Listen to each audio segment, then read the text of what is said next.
Olá, tudo bem? Eu sou Maurício Sticer e é um prazer estar aqui no estúdio do UOL recebendo o muito talentoso produtor, roteirista e ator Bruno Mazzeo.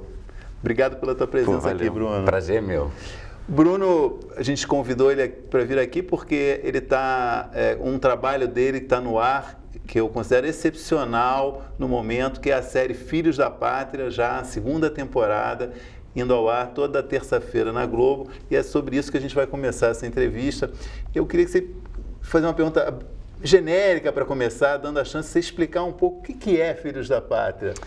Pois é, o Filhos da Pátria, ele quando surgiu na primeira temporada, ele se passava em 1822, ele começava em 8 de setembro de 1822, o primeiro dia do Brasil como um país independente.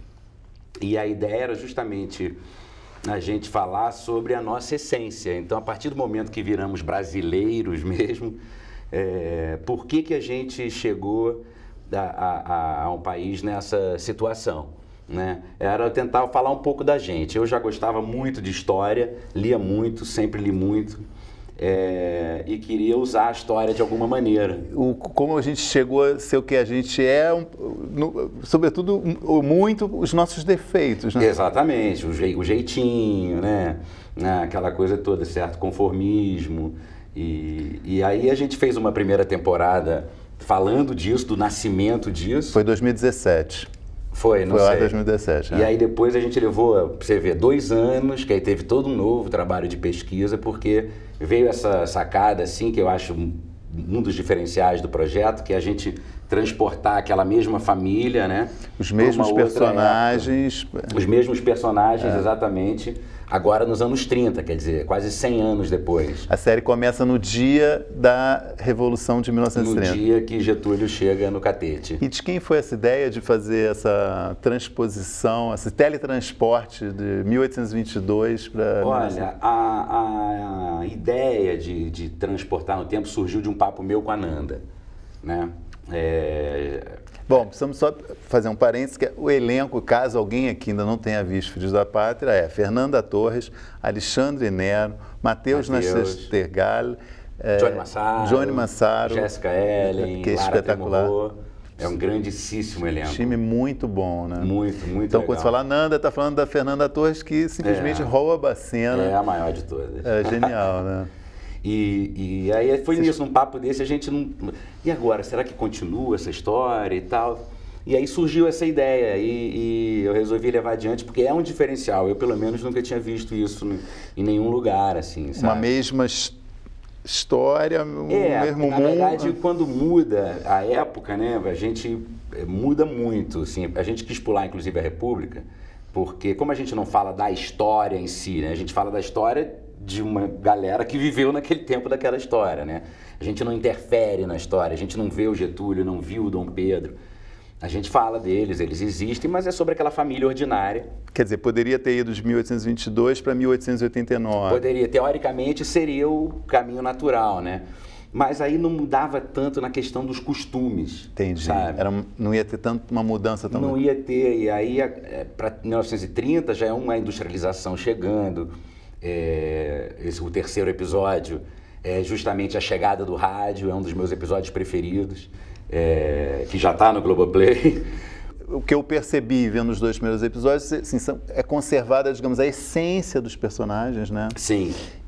Mas tem mudanças também, né? Pois é, isso foi um grande desafio para nós autores, para a gente lá na sala de redação, que era assim, a gente estava ao mesmo tempo continuando uma história, porque falava de personagens já apresentados e que tinham evoluído durante a primeira temporada até o último episódio, mas ao mesmo tempo numa outra situação. Então é um híbrido aí, quer dizer, é uma mistura, na verdade, que fica entre... a gente continua eles do jeito que eles acabaram, ou a gente volta à essência deles. Então... Caso, o Geraldo Bulhosa, que é o Alexandre Nero, ele começa a primeira temporada, é um cara super medroso e que vai sendo seduzido e vira um burocrata tão corrupto quanto os outros e tal. Muda a cabeça. E realmente surpreende que começa a segunda temporada, ele de novo está medroso, morrendo de medo de tudo. Exatamente, e eu posso garantir que o final dele vai surpreender. Então teve um pouco funcionou essa ideia de... A gente como se ele estivesse recomeçando. recomeçando pero no mucho, né? Entendi. E assim, outras questões também, tipo o Johnny Massaro e a Lara, que são o núcleo jovem, vamos dizer assim, eles estão 2 anos mais velhos. Né? Então, os personagens têm que evoluir na idade junto com os atores, né? Então foi um desafio muito legal, assim, eu fiquei muito feliz, eu sou muito satisfeito com o resultado, assim. Logo, acho que era no dia da estreia no Twitter, e você até comentou que foi assim, o excesso de referências aos dias atuais. Não Sim. que não tivesse na primeira temporada, mas era um pouco mais sutil, né? E você falou que foi intencional essa mas olha só, sinceramente, tudo de maneira muito orgânica. Em nenhum momento teve assim, pô, vamos encaixar isso. Arminha e tudo, sabe? Isso, muitas coisas foram acontecendo. Faz um sentido. Eu vou dizer que tem coisa que aconteceu antes, que a gente tinha feito e aconteceu depois. A realidade imitou a ficção. A gente fala, não fala exatamente ou necessariamente desse governo, né? A gente fala dessa essência da política brasileira. Daqui a pouco, você vê, no segundo episódio a gente já está falando de personagens que passaram em governos anteriores, o empresário que se junta, que banca o governo, que ganha facilidades e tal. E a gente vai ter referências a outras figuras, assim, da nossa história política, porque, na verdade, são figuras que permeiam a nossa política desde sempre. Isso que é a essência do negócio. E não tem uma figura política exatamente que esteja sendo satirizada, né? Quer dizer, então, para tranquilizar parte do público, não é uma série sobre o governo Bolsonaro. Não, né? de maneira alguma. É sobre diferentes É claro que governos. referências atuais vão estar presentes porque faz parte, a gente está falando dessa nossa realidade, mas tem outros clássicos da política brasileira, do House of Cards brasileiro. Em algum momento, criando a série, você pensou em atuar nela? Nenhum momento. Não? Nenhum momento. Inclusive, quando eu fui na casa da Nanda para fazer o convite oficial, na verdade a Nanda me ligou se oferecendo para fazer a Maria Tereza. Ela é muito minha amiga, então a gente troca coisas, e ela tinha lido o Filhos da Pátria algum tempo antes. Um dia ela me mandou uma mensagem falando: quero fazer a Maria Tereza. Eu falei, pô, então já... como não? Aí eu fui na casa dela pra gente conversar e tudo, e aí ela falou, mas não é você que vai fazer? Ela chegou a fazer o Geraldo. Mas realmente no Filhos da Pátria eu não quis misturar as coisas, não quis fazer nem uma participaçãozinha. Por quê? Porque você quis focar no... A minha onda nesse programa, a minha viagem, era estar como autor, sabe? Se eu for me colocar em tudo... Aí tem outra coisa que eu vou ser só ator, tem outra coisa que eu vou escrever e atuar. A minha onda nessa era só escrever. E você é desses autores, você cobra respeito ao texto, assim, integralmente? Você topa conversar? Não, eu já trabalhei o desapego, né? Quando eu escrevi Sai de Baixo, eu fui obrigado a trabalhar o desapego para parar de sofrer. Que mudava muito. Mudava tudo, era improviso o tempo inteiro. Eu ficava alucinado, nós autores, que a gente tinha ficado pensando naquele gancho horas, e eles mudavam. Chegava lá. Mas agora eu vendo no vivo, eu falo, ainda bem que faziam isso, que era muito melhor o improviso. E é um time de improvisadores inacreditável. Miguel, então, estava voando, né? Por isso, inclusive, eu evito ir ao set. Eu sempre vou, faço uma visita, dou um beijo nos amigos e vou embora para deixá-los à vontade, sabe? De poder brincar com isso. Agora, só não pode mudar a essência do que tem que ser dito, né? E quando eu chego na edição para finalizar o programa, às vezes eu identifico, falo, isso aí tinha no texto, porque isso não é bom. Apesar do bom humor e de ser, acho que está classificado como uma comédia, é uma série triste no fundo, né? Você concorda? Concordo. Não sei se triste, mas agoniante um pouco. Mas a comédia vem da tristeza e vem do drama. Eu penso sempre assim. A situação é dramática, o seu olhar vai transformar numa comédia, mas é sempre de uma situação ruim, né? Aquela história, você dá uma topada hoje, você xinga 10 gerações e amanhã você conta para um amigo rindo do ridículo que foi aquela topada, né? Então, só que ali, como fala muito da gente, da nossa realidade, da nossa história e da nossa essência, eu acho que dá um incômodo, assim. Às vezes dava pra gente na redação, dava pra gente, quando a gente estava lendo lá em casa, todo o elenco, lendo relaxado e curtindo e tal, às vezes dá na edição, deu no set, algumas coisas a gente ameniza, outras não, mas ela flerta com a melancolia, até com um certo drama. A personagem Jéssica Ellen. Da Jéssica Ellen. Ela pontua o tempo inteiro, ela aponta o dedo para o espectador o tempo ela inteiro. A consciente dali, né? Desde a primeira temporada, né? Na primeira temporada ela fazia a escrava da família e na segunda ela faz a doméstica da família, quer dizer, que é quase uma evolução da escravidão, né? É a mais sábia. É a mais sábia, exatamente. É quem mais sabe, é a que tem os sonhos mais claros, né? E tem um final bem bonito nessa também. É um personagem que a gente cuida com muito carinho. E ainda é cedo falar isso, mas a gente pode esperar uma terceira temporada? Eu acho que não. Eu até tenho na cabeça já algumas coisas. Eu já sei a época, eu já sei muitas situações, mas eu não, por enquanto, eu não vejo... Seria o quê? 1990? Não, ainda tenho que antes para chegar lá. 1964? Não, também não, mas vou guardar de surpresa para um dia, quem sabe. Mas por que você está achando, está mais para não ter uma terceira? Porque é um projeto muito trabalhoso, assim, sabe? Eu fiquei...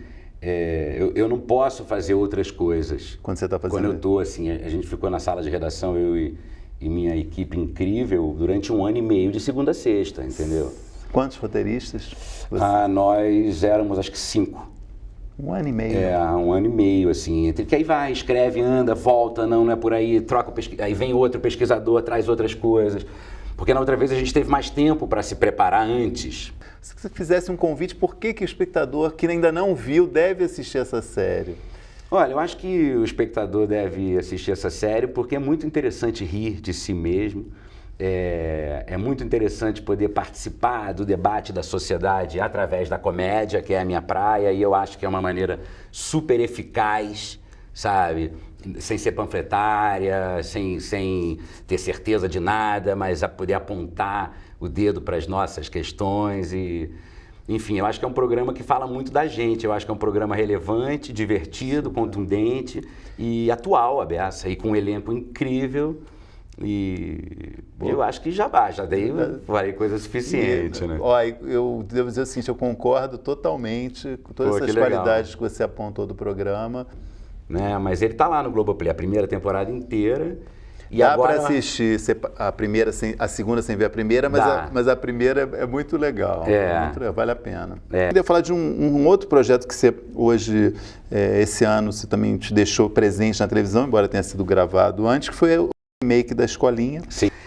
Foi uma coisa imprevista. Completamente, porque eu já tinha dúvidas se faria ou não. Fiquei um tempo. Na origem, lá no início. Lá atrás, quando eu fui convidado pela Clarice Goulart, que era executiva do Viva, ela me fez o convite na Bahia, a gente estava em Boipeba, e eu na hora falei, não, menor possibilidade. Menor, por quê? Porque era seu pai para fazer. Era recente a morte do meu pai, era uma coisa que eu não sabia se eu queria mexer, fiquei com medo da reação, lógico, sabe? Fiquei com medo vão falar assim, o cara também fazer... De um oportunismo, de alguma coisa, em tempos violentos. Aí questionei, tô afim de passar por isso e tal. Mas aí, conversando com amigos e tudo, eu topei. E aí, quando terminou a primeira temporada que ela foi ao ar, a reação, assim, foi muito surpreendente, sabe? A onda de amor. De amor, de afeto, sabe? Foi uma corrente de afeto que veio, assim, que a gente não esperava, nenhum de nós, assim. E todo mundo tinha feito com o maior respeito, sabe? Ninguém fez de deboche, todo mundo fez seguindo o texto certinho, com o maior respeito com aquilo tudo. E, de repente, a gente foi atropelado por uma onda de afeto e aí não tinha como, sabe? E aí foi indo, né? E aí, a penúltima eu já achei que era a última. Entendi. A penúltima para seguir eu tinha colocado... Que foi a quarta, eu acho que... Essa a quinta foi a quinta. Então, nessa eu já tinha colocado uma certa condição que era de trazer o Márcios para cuidar do texto, sabe? E aí eu acho que em termos de resultado, eu acho que talvez tenha sido a melhor temporada. A de 2018. Essa agora, a quinta. 2019. Essa que foi a primeira que ele fez. E aí, enfim... Então tem perspectiva de continuar. Talvez. Que legal. Pô, boa. Isso já não vai ter segundo o Bruno, mas também não estou acreditando muito. Não vai ter Filhos da Pátria 3, mas a chance de ter a escolinha 6 é possível. E aí, assim, depois da escolinha eu comecei a ser chamado de um filho do Chico Anísio, né? Que você não era antes. Não era. Nunca tinha sido. Nunca tinha sido. Pelo menos isso já foi depois de velho, eu não tive que levar tanto para análise.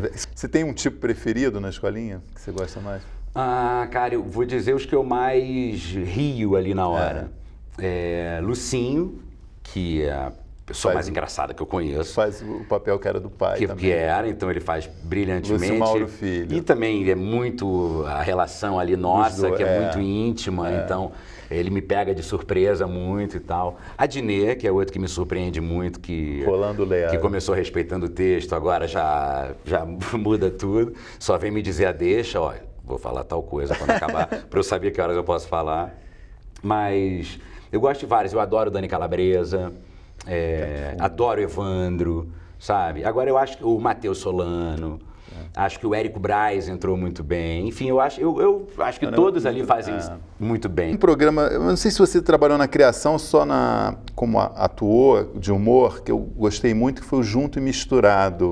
Na verdade, isso foi uma encomenda na época, acho que do Manuel Martins, que era diretor na Globo. Ele me encomendou uma coisa nos moldes do Cilada. Só que eu preferi fazer uma coisa de galera. E aí eu chamei o Fábio, que já era meu amigo, Porchat, que não era conhecidão ainda, né? E o Greg também, meu amigo do Vivier, de muitos anos, e Fabiola, enfim. E aí eu quis fazer esse programa de galera. E a gente fez uma temporada que, infelizmente, era sexta, meia-noite. Então não tinha muito jovem vendo, mas teve um segundo lote que foi interrompido no meio. Aí Fábio e Greg seguiram suas vidas e fizeram Porta dos Fundos. Inclusive, o Fábio usou no Porta dos Fundos alguns textos que ele tinha escrito para o Junto e Misturado que não foram usados. Eu tenho carinho por esse programa, assim, como espectador, que eu falei, esse programa é muito bom e não pegou. Eu acho que não tiveram paciência com ele. Mas realmente, se fosse hoje em dia, teriam. Eu acho que sim. Eu acho que de alguma maneira ele veio antes da hora, né? Veio. Tem uma coisa muito legal, assim, que a Escolinha, ela foi um programa que passou por muitas gerações, né? Então, tem muita gente que fala, eu via com meu pai falecido e agora meu filho vê comigo, sabe? Um programa que meio que pega... um target bem aberto, né? Então ele pode fazer isso nas famílias e as pessoas falam muito isso. Isso é legal. Isso é bem bonito, eu acho. Bruno, você tá já na estrada há uns 20 anos fazendo... por aí, talvez até mais. Tudo na minha vida é há mais de 20 anos. Você começou muito criança, né? Mas enfim, criando pelo menos há uns 20 anos. Você acha que hoje é mais difícil fazer humor do que há 20 anos? Por quê? O que mudou? Não, eu não acho que seja mais difícil ou mais fácil. Tem coisas que são mais difíceis, projetos que são mais difíceis ou momentos em que você leva com mais dificuldade, mas eu não faço relação com épocas. Não, essa coisa do politicamente correto, você acha que isso não é uma questão? Não, para mim não. Eu acho que o humor, ele é uma coisa que fala da sociedade, ele é atual sempre e tal. Então, é natural que ele tenha que evoluir junto com a sociedade, sabe? Então, essa questão do politicamente correto mesmo é um termo que às vezes varia, né? Ele é sobre uma coisa, 10 anos atrás era diferente do que é hoje, né? Então, é difícil às vezes rotular o que é, mas eu acho que tem situações que não cabem mais no nosso cotidiano, consequentemente, não cabem na nossa dramaturgia, né? A não ser que você esteja fazendo uma crítica àquilo, como é muito Filhos da Pátria, né? Que tem personagens fascistas. Mas... Você acha que eu entendi? Entendeu? Então, para mim, não é uma questão. Eu acho que, assim, essa coisa apoiada em... Você via na Escolinha, a gente tirou o personagem da Ellen Rocha apagar o quadro, por exemplo. Tiramos, que era uma coisa que a mim incomodava desde a segunda temporada, que eu pedia, gente, isso não tem mais a ver, isso é velho, isso é de uma outra sociedade, sabe? E agora o Márcio concordou comigo e o personagem continua, mas... Desde quando que ela não está... Nessa temporada. Nessa ela parou, nessa temporada. Nessa ela parou, e tá tudo certo, o personagem tá lá, a Ellen manda super bem. Mas enfim, isso é uma coisa que... Interessante. Sabe? Você falou que ano que vem você quer fazer outras coisas e o que está em pauta é voltar ao Cilada, é isso? Pois é, voltar ao Cilada. Conta um pouco desse projeto, que você pode... Eu sei que você não pode falar muita coisa, mas... Mas assim, o Cilada, ele acabou faz 10 anos, né? Quando eu parei o Cilada... Você fazia para o Multishow.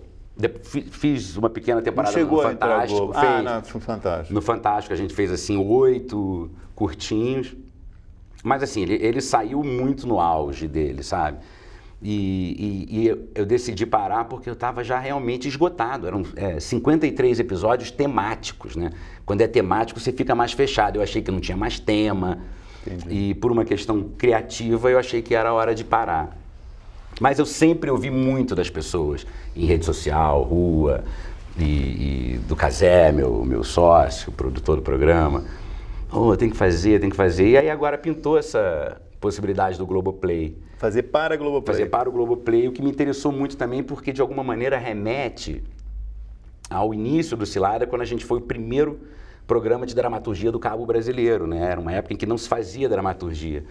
A gente pegou aquele orçamento micro, fez quase um teatro filmado e bancou aquilo ali. E no Globoplay, de alguma maneira, é também uma coisa que está chegando, sabe? Os orçamentos são menores também.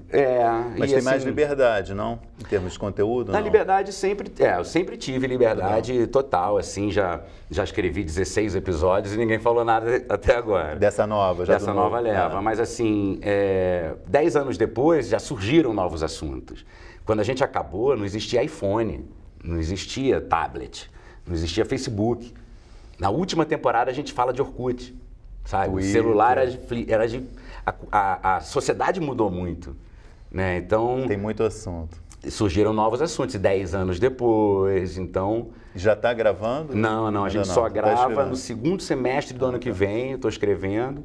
E eu li que, não sei se ainda também é para o ano que vem, se um projeto envolvendo a adaptação do romance Fim, da Fernanda Torres. O que é esse projeto? É um projeto da Nanda, com o Andrucha. Uma série? Uma série baseada no livro dela, que é maravilhoso. Muito bom. A Nanda escreve muito bem. É o primeiro livro dela. Foi o primeiro livro de romance, né? E aí eles vão adaptar. Aqueles amigos... todos meio cafajestes. Já no fim da vida, né? E aí eles me fizeram um convite, o Andrucha, e eu fiquei muito afim. Então vou estar lá fazendo um dos Você vai ser um dos personagens. Tá. E é um trabalho muito desafiador, porque são várias idades e tudo. 2020 é um ano de 7. Eu rodo Cilada, rodo Fim, rodo filme, tudo para 2021. E aí é um roteiro meu com Lusa Silvestre, que já é um parceiro de vários carnavais, em direção do Homero Oliveto, chamado Quase Eu. Quando essa coisa tem a ver com a internet, com a vida virtual e a vida real, onde isso se mistura, sabe? Você vai atuar também? Eu vou atuar. Quer dizer, você não vai ter espaço para um ator de novela. Mas você novela... gosta de fazer novela? Eu lembro, os últimos papéis que eu lembro que você fez foi o Rui, na Regra do Jogo, e o Tom em Cheio de Charme, que foi um sucesso. Antes eu tinha feito só uma que era Beleza Pura, que era o Zé Henrique. Novela da Andréa Maltaroli, que infelizmente nos deixou cedo. Mas... E foi a que eu mais gostei de fazer, Beleza Pura. Muito sucesso e para o seu 2020 também todos esses projetos deem certo. Que eu desejo obrigado, Maurício. Um grande prazer estar aqui.